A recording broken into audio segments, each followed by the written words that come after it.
Flop sweats. Now it has a medical name, hyperhidrosis. It's a condition that affects tens of millions of people in this country. One of those people is our lifestyle correspondent, Laurel House. She just went through a procedure that is supposed to get rid of the problem in at least one area. She joins us now. Laurel, most women wouldn't be willing to admit this. Yes, some people say that women don't sweat, they glisten. I sweat, and so do 3% of the population who suffer from hyperhidrosis. It's not just women, it's also men. There are people who don't suffer from hyperhidrosis, which is excessive sweating, but do have a lot of social anxiety and might just start to excessively sweat when they're in business situations, in meetings, go to events, and they suddenly feel that they have to perform. Then, they suddenly feel like there is a faucet coming out of their armpit, and they may as well have just gotten out of the shower. Is hyperhidrosis something that it only shows up in under the arms, or can it happen anywhere in the body? Hyperhidrosis is pretty much everywhere. Oftentimes you'll see that people have sweaty palms all the time, sweaty feet. Their face starts to sweat more than it should when they're in a social situation or even in the heat.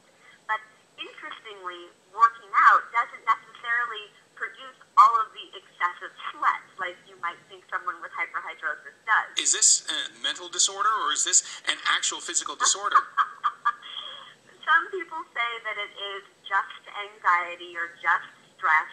Other people say that no, it is a physical disorder. They don't know exactly what it is, but the fact is that 3% of the population does suffer from it, so that's a lot of people. And you can, some people take a Xanax, take anxiety pills, and they say that it makes it go away. So for those people, yeah, it probably is just anxiety. So you went through this process called Mirror Dry. What was it like? How did it work?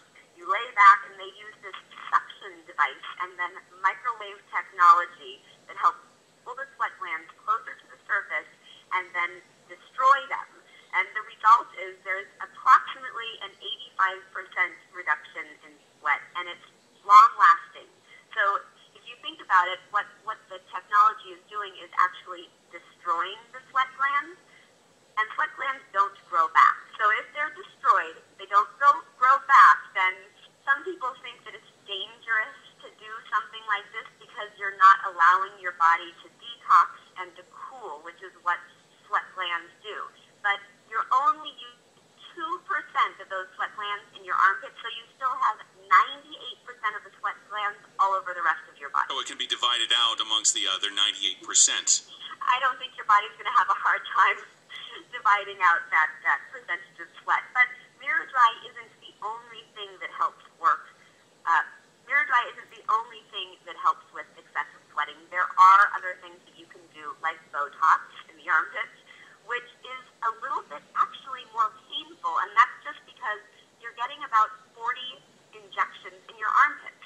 So it's the amount of mini injections, and after about 30, you're feeling a little bit of pain. Our lifestyle expert, Laurel House, is the author of the Quickie Chick's Guide to Life. KRLD News Time, 11:24.